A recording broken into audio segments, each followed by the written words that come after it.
ഇന്ന് നമ്മൾ നേന്ത്രപ്പഴം കൊണ്ട് തികച്ചും വ്യത്യസ്തമായിട്ടുള്ളൊരു സ്നാക്കാണ് കേട്ടോ ഉണ്ടാക്കുന്നത്. സാധാരണ നമ്മൾ മലയാളികൾ നേന്ത്രപ്പഴം കിട്ടിക്കഴിഞ്ഞാൽ പഴംപൊരിയാണല്ലോ ഉണ്ടാക്കുക. അപ്പോൾ ഇന്ന് നമ്മൾ ഉണ്ടാക്കുന്നത് പഴംപൊരിയല്ല, പഴം പൊതിയാണ് കേട്ടോ. അപ്പോൾ ഈ ഒരു പേര് ഞാൻ തന്നെ ഇട്ടതാണ് കേട്ടോ. സ്നാക്ക് കണ്ടു കഴിഞ്ഞാൽ നിങ്ങൾക്കും തോന്നും ഈ പേര് നല്ല മാച്ചാണെന്ന്. അപ്പോൾ നമുക്ക് എങ്ങനെയാണ് ഇത് ഉണ്ടാക്കുന്നത് എന്നുള്ളത് നോക്കാം. അപ്പോൾ ഇതിലേക്ക് ഞാനിവിടെ കുറച്ച് നേന്ത്രപ്പഴം എടുത്തിട്ടുണ്ട്. പഴം എടുക്കുമ്പോൾ എപ്പോഴും ചെറിയ പഴം നോക്കി എടുക്കാൻ ശ്രദ്ധിക്കണം കേട്ടോ, ഈ ഒരു സ്നാക്കിലേക്ക് വേണ്ടിയിട്ട്. അപ്പോൾ ഞാനിവിടെ ചെറിയ വലുപ്പത്തിലുള്ള പഴം എടുത്തിട്ട് ഇതുപോലെ നടുകെ കീറിയെടുക്കുകയാണ് കേട്ടോ. നമ്മൾ പഴംപൊരി ഉണ്ടാക്കാൻ വേണ്ടിയിട്ട് എടുക്കുമ്പോൾ അങ്ങനെ നീളത്തിൽ ഒരു 4 എണ്ണമൊക്കെ ആയിട്ട് മുറിച്ചെടുക്കുമല്ലോ. അപ്പോൾ ഇത് നടുവിലായിട്ട് ഇതുപോലെ അങ്ങോട്ട് മുറിച്ചെടുത്ത് മാറ്റി വെക്കുകയാണ്. ഇനി നമുക്കിതിലേക്ക് ഒരു മാവ് വേണം. അതിന് വേണ്ടിയിട്ട് 1 ഗ്ലാസ് മൈദ എടുത്തിട്ടുണ്ട്. ഇതൊരു ബൗളിലേക്ക് ചേർത്ത് കൊടുക്കാം. ഇതിലേക്ക് ആവശ്യത്തിനുള്ള ഉപ്പ് ചേർക്കാം.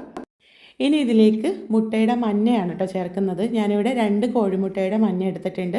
അത് ഇതിലേക്ക് ചേർത്തിട്ട് നല്ലപോലെ ഒന്ന് മിക്സ് ചെയ്ത് കൊടുക്കാം. ഇനി നല്ലപോലെ കൈ വെച്ച് തിരുമ്മി മാവിൻ്റെ എല്ലാ ഭാഗത്തേക്കും ഈ ഒരു എഗ് യോക്ക് ആക്കി കൊടുത്തിട്ട് നല്ലപോലെ ഒന്ന് മിക്സ് ചെയ്ത് നമുക്കിത് പാല് വെച്ചിട്ട് കുഴച്ചെടുക്കാം. വെള്ളം വെച്ച് കുഴച്ചാലും മതി, പക്ഷേ കൂടുതൽ ടേസ്റ്റി ആക്കണമെങ്കിൽ പാല് വെച്ച് കുഴക്കുന്നതാണ് കേട്ടോ കൂടുതൽ നല്ലത്. അപ്പോൾ കുറേശ്ശെ പാല് ചേർത്തിട്ട് നമ്മൾ ചപ്പാത്തിക്കൊക്കെ മാവ് ഉണ്ടാക്കുന്ന രീതിയിൽ നല്ലപോലെ കുഴച്ചെടുത്ത് പൊടി കൗണ്ടർ ടോപ്പിലിട്ട് നമുക്കിത് ഒന്നുകൂടെ കുഴച്ച് സോഫ്റ്റാക്കി എടുക്കാം. പൊട്ടിപ്പിടിക്കാതിരിക്കാൻ വേണ്ടിയിട്ട് കുറേശ്ശെ മൈദ തൂവിയിട്ട് നമുക്കിത് നല്ലപോലെ സോഫ്റ്റായിട്ട് കിട്ടുന്ന വരെ നമുക്കിത് കുഴച്ചെടുക്കണം കേട്ടോ.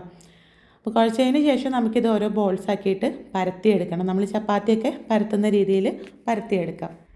നിങ്ങൾക്കിത് മൊത്തത്തിൽ വേണമെങ്കിൽ ഒന്നിച്ചങ്ങോട്ട് തിന്നായിട്ട് പരത്തിയെടുക്കാം, അല്ലെങ്കിൽ ചെറിയ ബോൾസ് ആക്കിയിട്ട് പരത്തിയെടുക്കാം. ഞാനിവിടെ ചെറിയ ബോൾസ് ആക്കിയിട്ട് ഇതുപോലെ പരത്തിയെടുക്കുകയാണ് ചെയ്യുന്നത്. എന്നിട്ട് നമ്മളിവിടെ മുറിച്ച് വെച്ചിട്ടുള്ള ഓരോ പഴത്തിൻ്റെ പീസും ഇതുപോലെ ഈ ചപ്പാത്തി വെച്ചിട്ട് നല്ല പോലെ ഒന്ന് ഫോൾഡ് ചെയ്ത് കൊടുക്കുക. അതിനുള്ളിൽ പഴം വെച്ചിട്ട് കണ്ടോ, ഇതുപോലെ നമുക്ക് ഓരോന്നും ഇങ്ങനെ പൊതിഞ്ഞെടുക്കാം. അപ്പോൾ ഇത് പൊതിഞ്ഞു കൊടുത്തുകൊണ്ടാണ് കേട്ടോ ഞാനിതിന് പഴം പൊതിയെന്ന് പേരിട്ടത്. അപ്പോൾ ഇങ്ങനെ ഓരോന്ന് ഇതിൻ്റെ സൈഡ് ജസ്റ്റ് ഒന്ന് പ്രസ് ചെയ്ത് കൊടുത്താൽ മതി കേട്ടോ, അപ്പോൾ തന്നെ ഒട്ടി നിന്നോളും. ഇനി ഗമ്മ് വെച്ചിട്ട് ഒട്ടിക്കേണ്ട ആവശ്യമൊന്നുമില്ല. ഇങ്ങനെ നമുക്ക് ഓരോ പഴത്തിൻ്റെ പീസസും ഈ ചപ്പാത്തിയുടെ ഉള്ളിൽ വെച്ചിട്ട് നല്ല പോലെ ഫോൾഡ് ചെയ്തെടുക്കാം. അപ്പോൾ ഞാനിതാ എല്ലാം ഇതുപോലെ ഫോൾഡ് ചെയ്തെടുത്തിട്ടുണ്ട്. ഇനി നമുക്കിത് നല്ല ചൂടുള്ള എണ്ണയിലിട്ട് ഫ്രൈ ചെയ്തെടുക്കാം.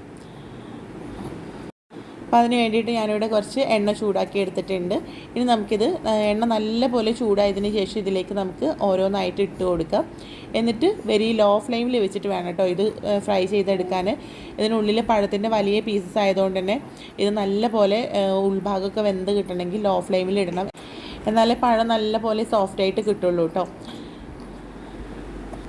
നമ്മൾ കോഴിമുട്ടയുടെ മഞ്ഞയൊക്കെ വെച്ച് കുഴച്ചുകൊണ്ട് തന്നെ ഈ ഒരു മാവിന് നല്ലൊരു ടേസ്റ്റാണ് കേട്ടോ. സ്നാക്ക് കഴിക്കുമ്പോൾ അടിപൊളി ടേസ്റ്റാണ്. നിങ്ങൾ ഇതുവരെ ഇതുപോലൊരു സ്നാക്ക് ട്രൈ ചെയ്തിട്ടില്ലെങ്കിൽ എന്തായാലും ട്രൈ ചെയ്ത് നോക്കണം കേട്ടോ. പുറത്ത് നല്ല ക്രിസ്പി ആയിട്ടുള്ള അകത്ത് നല്ല സോഫ്റ്റ് ആയിട്ടുള്ള പഴമൊക്കെ ഉള്ളൊരു അടിപൊളി സ്നാക്കാണ്. ട്രൈ ചെയ്യാത്തവർ ട്രൈ ചെയ്ത് നോക്കുക. അപ്പോൾ നമുക്ക് അടുത്ത നല്ലൊരു വീഡിയോ ആയിട്ട് കാണാം. താങ്ക്